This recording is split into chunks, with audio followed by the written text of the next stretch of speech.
Buat gue psikolog tuh persepsi gue ya kayak temen curhat tapi dia punya keahlian lebih dari temen lo yang biasanya mungkin gitu. Iya. Kayak dia paham apa yang terjadi.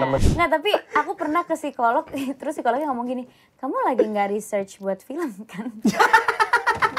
Gue udah nangis, dibilang research, ya Allah.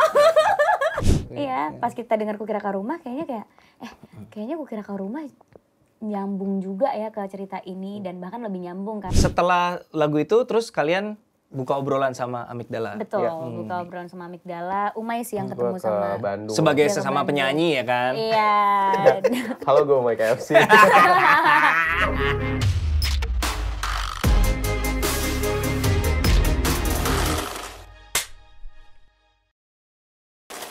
Berarti emang penting banget ya punya support system, sahabat yang ngingetin gitu. Dari riset kalian nih tentang mental health menjelang dalam rangka cerita ini.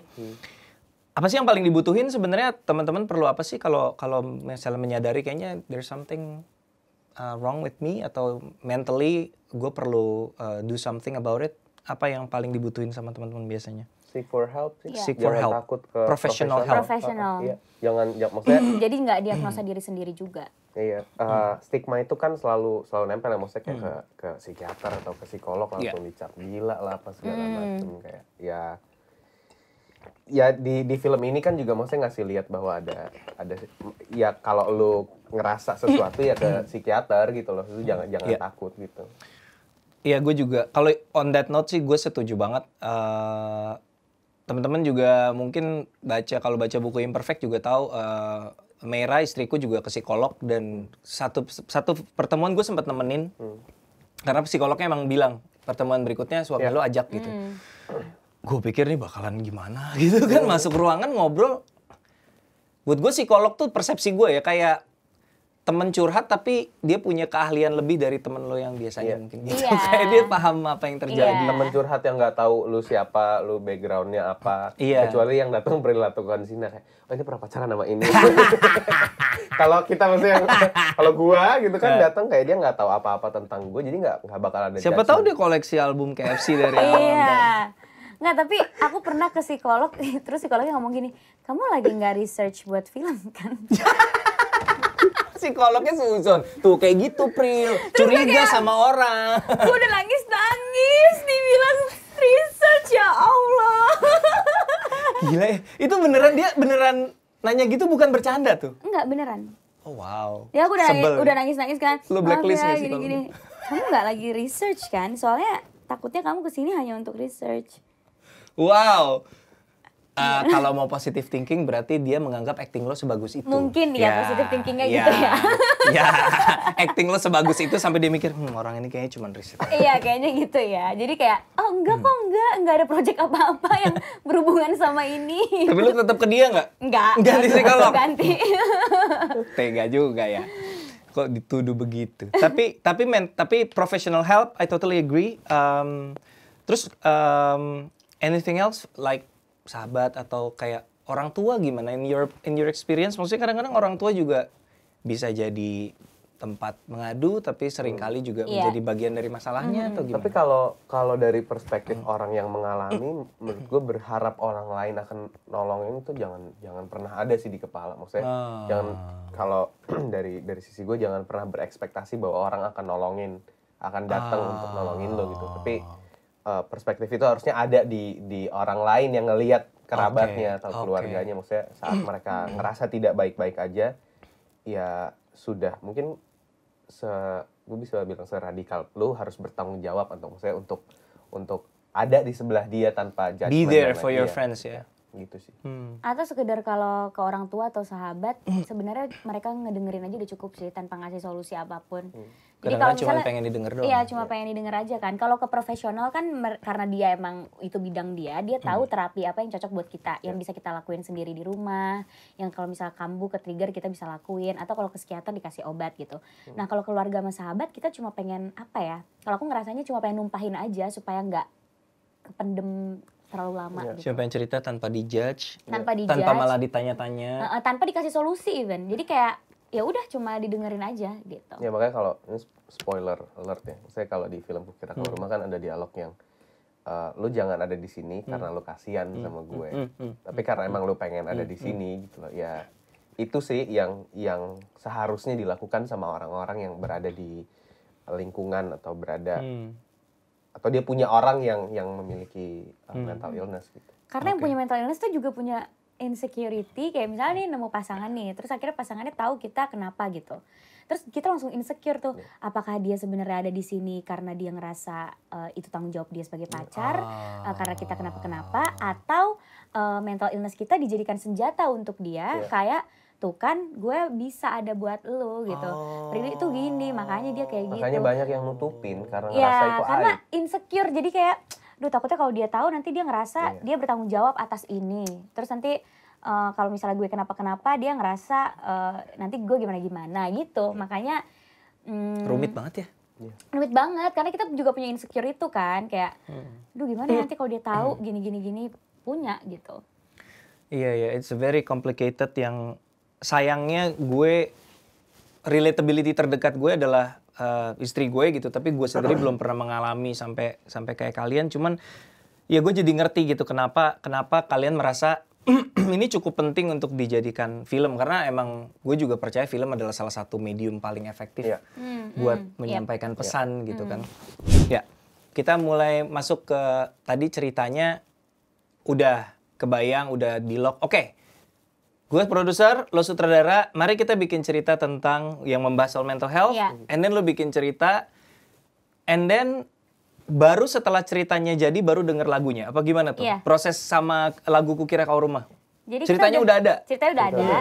Terus kita masih bingung judulnya apa gitu. Waktu awal-awal judulnya Dalam Diam. Jadi awal-awal judul Dalam Diam karena gue dengerin lagunya Sal yang Dalam Diam. Dalam diam sepenuhnya aku. Iya, terus kayak nyambung juga kan, Sini Skala kan nggak ngomong ke siapa-siapa kalau dia kenapa, bener-bener dalam diam aja gitu mengurung apa yang dia rasakan. Si Pram pun juga begitu. Untung playlist dia playlist indie folk gitu ya. Kalau playlist dia koplo gitu, judul film kalian kayaknya lebih menarik sih. Mendung tanpa udan.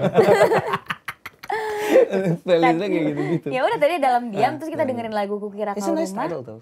Iya, pas kita denger Kukira Kau Rumah kayaknya kayaknya Kukira Kau Rumah nyambung juga ya ke cerita ini, dan bahkan lebih nyambung karena Sini Skala ngerasa orang tuanya rumah, sahabatnya, tapi ternyata enggak.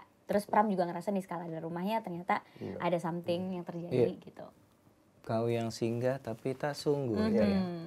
Jadi ketika dengar lagu itu tertarik dan merasa ada irisan yang cukup besar antara tema lagu dan tema film. Setelah lagu itu terus kalian buka obrolan sama Amigdala. Betul, buka obrolan sama Amigdala. Umay sih yang ketemu sama Bandung. Sebagai sesama penyanyi ya kan? Iya.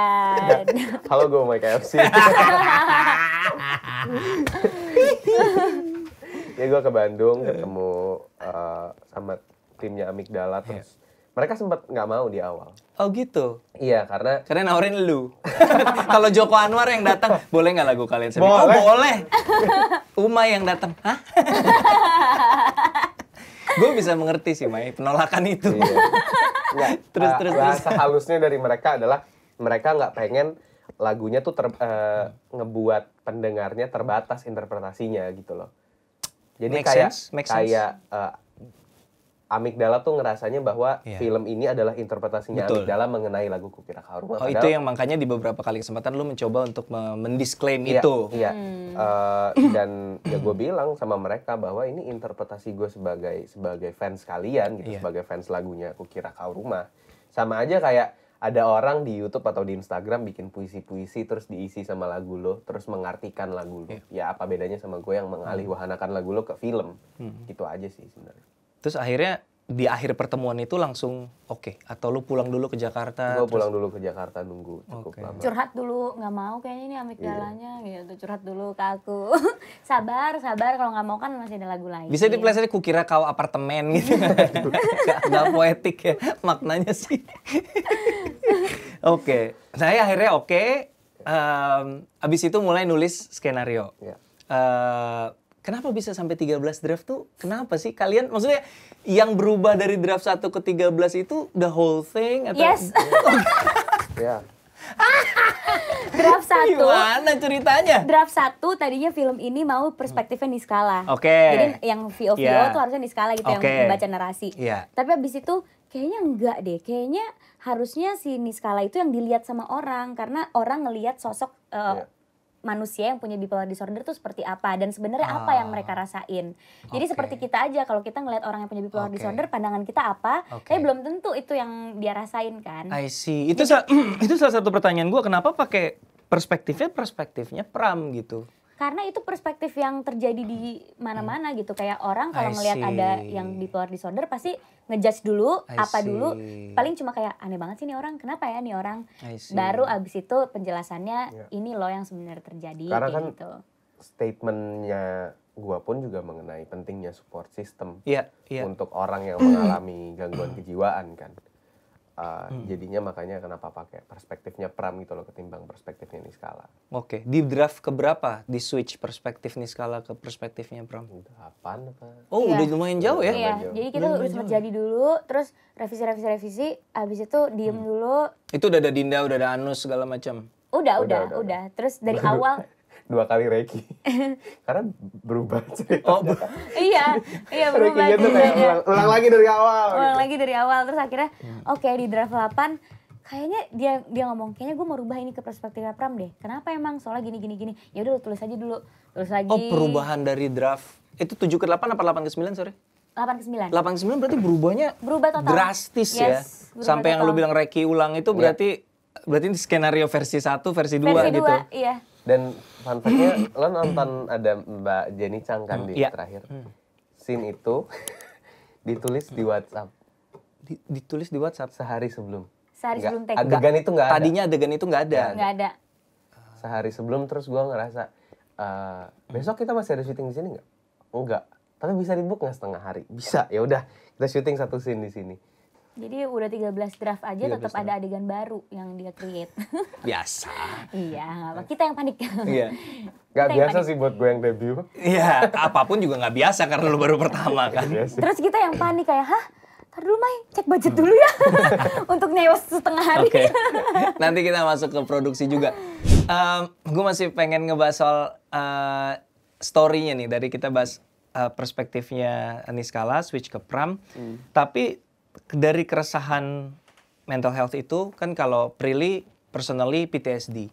Kenapa nggak bahas PTSD atau sesuatu yang lo lebih familiar?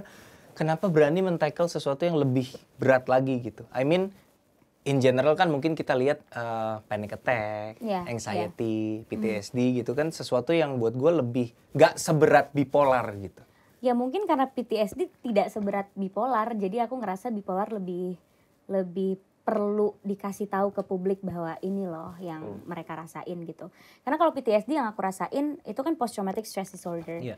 Yang disebabkan oleh masa lalu gitu. Sedangkan kalau bipolar tuh bisa genetik. Jadi dari kecil dia udah ngerasain itu. I see. Dia nggak punya kesempatan untuk kayak ngerasain nggak ada bipolar disorder di dalam dirinya karena bisa faktor genetik. Makanya Niskala see. kan diceritanya dari kecil Iya, kan. iya, iya. Sedangkan kalau PTSD, aku PTSD ya di saat aku punya trauma itu baru ke psikolog dan baru didiagnosa PTSD gitu. Jadi hal beda gitu, kompleksnya tuh beda, Kompleksitasnya beda. gitu. Jadi makanya kita memutuskan bipolar gitu. Biar lebih bobotnya lebih serius juga ya. Bobotnya lebih serius dan aku ngerasa bipolar itu kan juga udah ada komunitasnya, Bipolar Care Indonesia. Lebih mudah untuk aku kayak melihat oh ternyata mereka tuh ngerasain ini, terus oh ternyata mereka tuh perlu banget kita suarakan gitu apa yang mereka rasain gitu. Sorry kalau karena gue awam banget. Bipolar itu tadi lu bilang genetik, Ya bisa genetik. tapi berarti dia bisa terpicu, bisa enggak atau gimana? Iya. Ya, Bisa kayak trigger, gitu. bisa enggak. Yap. Jadi bisa aja orang yang punya gen genetically bipolar, tapi sepanjang hidupnya tidak tertrigger untuk Iya. keluar gitu. Tapi jarang sih yang Jarang. kayak gitu, pasti ada triggernya. Oke, kalau misalnya udah tertrigger, bisa sembuh nggak? Enggak.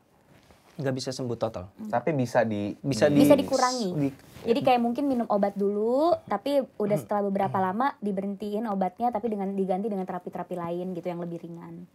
Jadi sebenarnya kita mewakili orang-orang yang mungkin mereka nggak pengen ada di posisi itu. Iya. Maksudnya kalau mungkin PTSD gitu ya, keluarganya, lingkungannya bisa memilih untuk tidak melakukan hal yang membuat anaknya ke-trigger. mungkin. Betul. Tapi kalau betul, ini, betul. kalau orang-orang yang kena atau diberikan Tuhan bipolar disorder gitu, ya dia nggak pernah minta, dia nggak pernah milih. Iya, Nggak kalau pernah minta PTSD, dilahirkan kayak gitu. kalau PTSD itu cukup kita kasih tahu ke psikolog triggernya ini. Kalau aku ngelihat ini, aku kambuh lagi. Ya berarti hindari aja itu gitu. Semudah itu, terus nggak perlu obat juga kan. Aku cuma menjalani terapi menulis aja. Dan ini berkat pelajaran gue di kelas.com-nya Bang Ernest. Terima kasih sudah ikutan kelas gue, semoga bermanfaat. Yang gue tangkap adalah premis itu harus bikin orang empati kan. Iya. Dan semakin mantap gak? Gue nonton. Lumayan ya, ada gunanya juga gue bikin-bikin video ya. Iya maksudnya Kayaknya gue harus dapat royalti dari Kukira Kau Rumah dengan 2 juta penonton. Terus? Iya maksudnya kurang berempati apa kita sama orang yang bahkan gak pengen ada di posisi itu dan ngerasain itu sih. Oke. Berarti tadi kan genetik itu tadi. Iya. Genetik itu berarti dari orang tua. Iya. Oh. Dari keluarga. Dari keluarga Dari lah. keluarga ya. Nggak langsung dari bapak. Oh, bisa anak. ke-skip? Bisa. Bisa ke-skip. Bisa kakek gue atau buyut gue. Iya.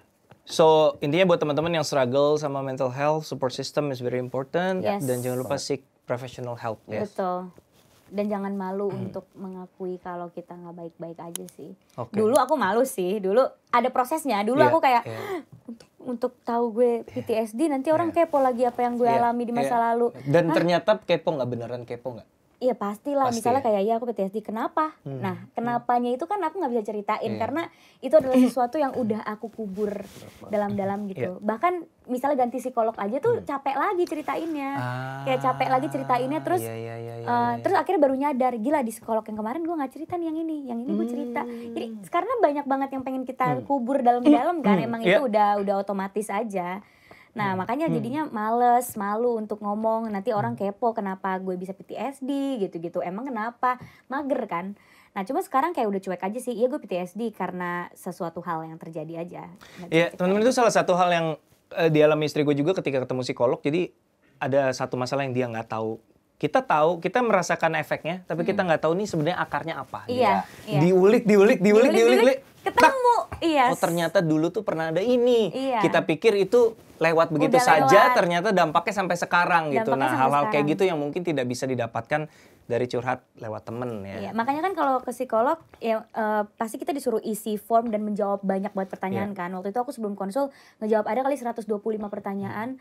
Terus isi formnya adalah Nilainya berapa tuh? nggak ada. Sampai Maaf, kamu tidak lulus, cari psikolog lain. iya terus kayak bener-bener nulis punya pacar gak, orang tua kena gini gak, pernah ngelihat orang tua gini gak, pernah pacar pernah gini gak. Oh wow.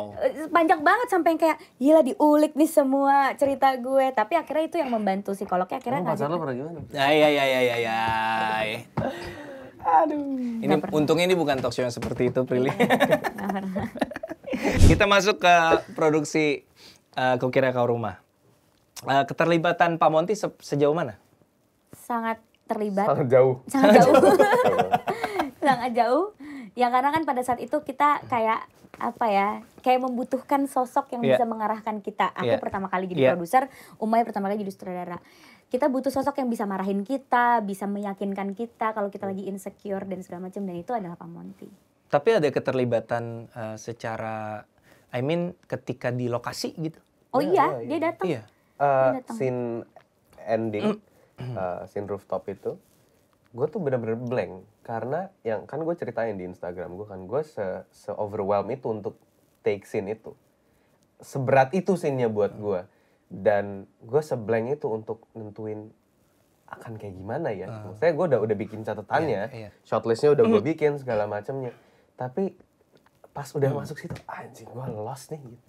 Pamon, gue butuh lo dateng dong please ke set. Untung pas lagi bisa datang ya. Nggak bisa. Sebenarnya nggak bisa. Dia lagi syuting lagi syuting series dan itu lagi scene penting juga di sana. Terus Pak Monty Setelah dia datang ke set gue diteleponin sama semua line pro-nya, sama unitnya.